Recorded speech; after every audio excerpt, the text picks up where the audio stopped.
Mr. Hans-Dieter Bott, member NUS Board of Trustees, distinguished guests, graduates, proud parents, friends, ladies and gentlemen. Good afternoon and congratulations. I want to thank you for the privilege of addressing you for your commencement 2012. And as with most privileges, there is the cosmically crushing weight and responsibility to share something wise, encouraging, witty, and remotely useful with you. It is a tall order, but I will do my best. I've actually added in a short, interactive experiment at the end, just so that we kind of keep things lively. So today, many of you are 20-somethings, and I'm not quite double your age, but my remarks today will draw from a mentor of mine who is more than double mine, and that is my 95-year-old grandfather. I actually just returned this morning at 3 o'clock from Los Angeles, where I spent the last week in and out of a nursing home, where my Gramps is currently recuperating. He's at a service that he founded with 7 other businessmen over 50 years ago for the care of sick or infirm Japanese Americans in a culturally sensitive manner. It's a happy place. It's like a dorm for seniors, the real seniors, with posters, pictures, colorful bedspreads. We were called back to the U.S. last week by my mother and grandmother when they told us that Gramps' heart and kidneys had taken a turn for the worst, and he could no longer eat. So he's feeding directly on liquids into his stomach through a tube, which is tragic for a man whose greatest joy, other than my grandmother's smile, was food. But I'm grateful, of course, that I was able to go, and I believe he's going to be extended in his days and enabled to at least periodically enjoy some decent sushi. So my Gramps, in my view, is really the one you should have asked today to be your commencement speaker. But while I am your messenger, this address is inspired by him, but it is dedicated to you. My Gramps was a first-generation American, a son of an immigrant farmer from the 1900s in Japan. He was a talented sportsman and was admitted to Stanford University, but as a junior dropped out to take over his father's agricultural business when his father passed away suddenly. He was interned in the concentration camps of World War II, as were his peers, and lost all his business and his land to the friends to whom he had entrusted the company and his assets. But he is the recipient of awards from the U.S. and Japan governments for military, cross-cultural, philanthropic, and business achievements. He is the founder of 2 multinational companies, Kenwood, which makes stereo equipment, and Mikasa Fine China. He had a ferocious sense of humor, loved Yamazaki whiskey, my grandmother, and the LA Lakers. But today, my grandfather is a quiet and dignified man who sleeps a lot. He vacillates between empty looks and lucid moments of his former vibrant self. If you saw him, you might think he was a demented old man. But as I reflect, I can say that he has been one of the most successful and wealthiest people I know. His material wealth he gave away, mainly to the country and the people who built his businesses. But his real wealth is in his relationships. Today, in the last week, his old friend Frank came, and he comes every day to watch basketball or Japanese TV with him. His employees, some of whom have worked with him over 60 years, visit to bring cheer. One of his first hires, whom we call Uncle Tets, is at 95, and despite the fact that neither of them can hear very well, they laugh a lot. And last weekend, a stranger came by with a bouquet of big red roses to say thank you for funding her university education 20 years ago. Another friend who came to visit, who owned a bank, said to me, "Your grandfather made me proud instead of ashamed that I was from a farming family." So I guess he was always somebody who accepted himself and others for who they were, without shame and without fear. And that attitude made him comfortable to do business all around the world and to build multinational businesses. He was an easygoing guy who never thought he was better or worse than anybody else. Whether it was the emperor or a guy panhandling on the street, my Gramps would give them respect. He would always put others at ease, and the business relationships that have lasted decades are a testimony to this. So I suppose this address could be called, informally, Things I Learned from Gramps.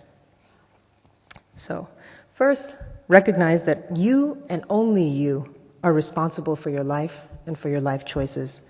Gramps chose to drop out of Stanford. He blamed no one. He chose to start again when he lost all of his wealth and his business.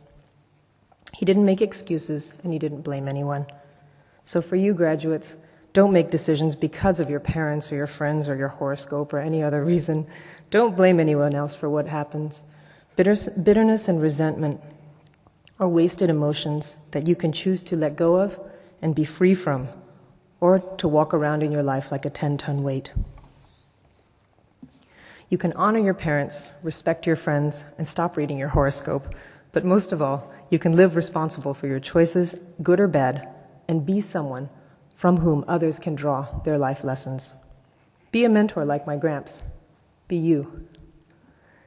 Do not covet someone else's identity or destiny. That is theirs, and yours is yours. Strive to discover your own. God gave you a brain and free choice. He made you unique with a calling and a destiny. I think we're often intimidated by what we perceive as our greatest potential. I notice people afraid of success when their sense of success doesn't look like everyone else's. People try hard to fit in, be accepted, be comfortable, and pursue a lifestyle.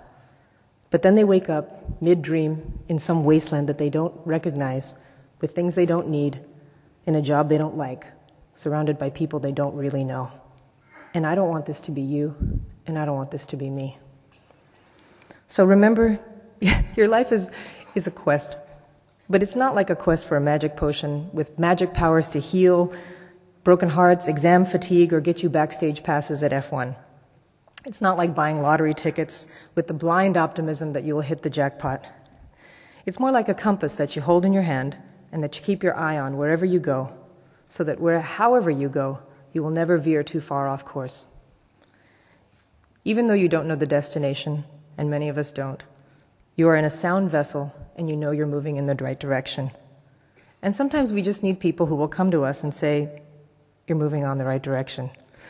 That comes from wise counsel from mentors and guides in your life and from your values. And your values are ultimately what you know is right, what is good, and what is worthy of your life. So I come from two business families whose definition of success is in the business world. And yet my heart is actually to serve the public, in particular the most marginalized.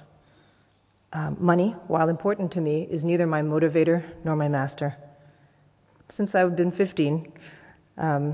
15, I found joy in working with and loving the underserved, whether it's migrant workers, like my family history, women in communities that have yet to value half the sky, young people in trouble, especially those from broken homes, or prisoners and their families. My grandmother thinks I'm crazy, especially as a girl, and I bear a lot of internal criticism for being the odd one out in my family. But this is who I am, and it's the walking out of my faith and embracing it that has set me free. But as a way of honoring my father now, I work in the business, and I seek to develop a more progressive, innovative, and people-centric culture.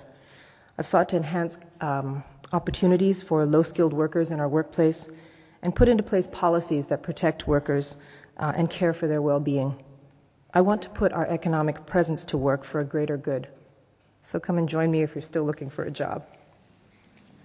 And if you don't have a job yet, know that there is no shame. You are in the envious position of being in the place of great possibility. And know that your life story will have many episodes, and each one of them is important, so breathe them in. Do not miss out on life when you're stuck in the what-ifs and if-onlys of wishful thinking, covetousness, and regret. Know that you will have a choice. You always have a choice to make another choice. And learn to love failure, because failing and learning quickly is the best way to learn. And the new Darwinian litmus test is our ability to learn. Failure is part of learning, so embrace failure and learn with a passion. Second, live in and feel real in your own skin. Know that we are all made of the same flesh and blood, and the only way that you will know and come to respect yourself and others is when you realize this. Contrary to popular culture that tells us that it really only happens if it was on a news feed or was in a status update, what is really real is who you are and the relationships that you have in your life. No one at the end of the day looks back and wishes they spent more time at the office or achieving more medals or promotions. When people look back on their life, they remember their first love, their great adventures, and the friends who stood up for them and were with them even when the world turned their back on them. People are what make life real, and when you realize this, you will live and work and play differently. You will not be concerned with who wins, who earns more, who got what promotion, or who got what first.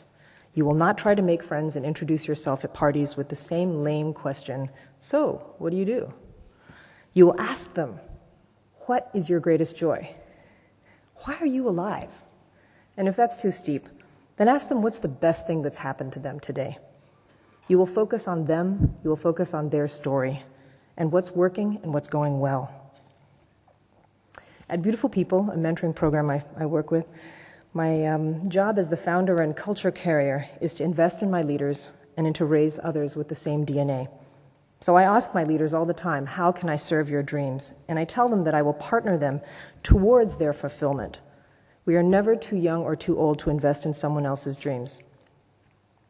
Can you think of someone whom you can invest in? Someone by your spending an hour a week, maybe, some quality time with, that you will bless? Contrary to the truism that that the more you get, the more you have, the ultimate truth is the more you give away, the more you are. Success and fulfillment for me is being able to invest in lives and in the dreams of others. So as you enter the workplace and into the community, look for people that you can invest in and who will invest in you and your dreams. And lastly, I want to invite you to radically revolutionize reality with a commitment to treat people with holy reverence. I want you to invite you to walk in another's shoes and to be treated as you would want to be treated, to treat others as you would want to be treated. If we do this, we would reduce the all too common stories of conflict, power struggles, fraud, repeated crises of trust that shake our society and economy, where the soul-sapping office politics, billion-dollar payouts by big pharma or banks for cheating or lying to customers to boost sales, criminal charges against Ponzi schemes or misleading the faithful, the simple but not so simple antidote to massive collusion is just one person saying no. This has to stop. One person following their conscience, one person knowing what is real, one person knowing what is right. One person knowing who they are ultimately accountable to and for. So class of 2012, follow your own bliss. Invest in others and never do something that aids or abets in the harm of a brother or sister. Loving others when they cannot repay you is truly the mark of a great person. It is not easy, but it is still a choice. About 10 years ago, one of my dearest and most brilliant friends suffered a mental breakdown. Their sparkling wit and cutting just looks just vanished with the drugs that were used to control the moods. Most of our friends abandoned him, and only a few reached out on a regular basis despite the vapid looks and completely stale conversation. And while I could have coveted his career before the breakdown or shunned him afterwards, I did neither, because I asked myself, what if that was me? Would I want my friends to abandon me for a funnier, more charming and more successful substitute? The answer is obvious. So despite it being a challenge, I've chosen to remain his friend. And he has taught me how to love unconditionally. And he has taught me the meaning of commitment and perseverance. We celebrated his birthday a few weeks ago at a Kaya breakfast toast to the accomplishment of keeping a job for 6 months, the first time in 6 years. And it's an astronomical achievement in his universe, and I'm proud of his commitment and his resilience. It humbles me, and I'm grateful for and blessed by his friendship.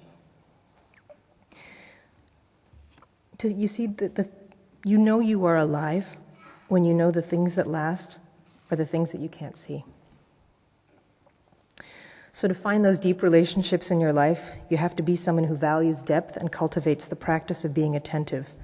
It is not easy, but as we draw to a close, let's try this experiment.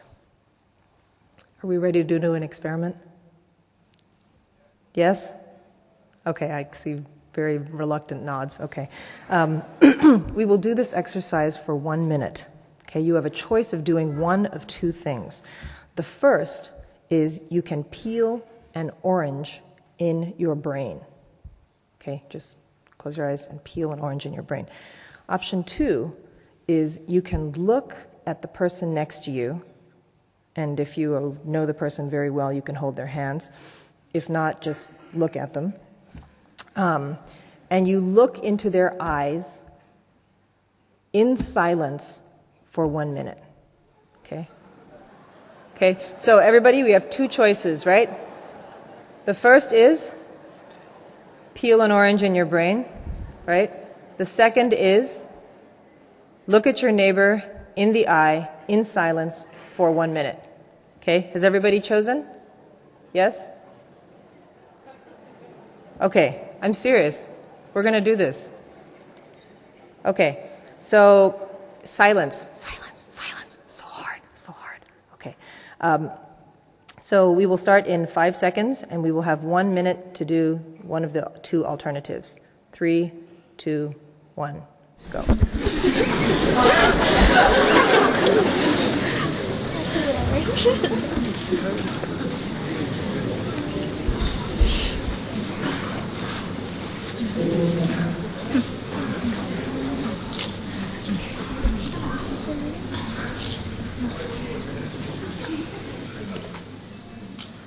Three, 2, 1.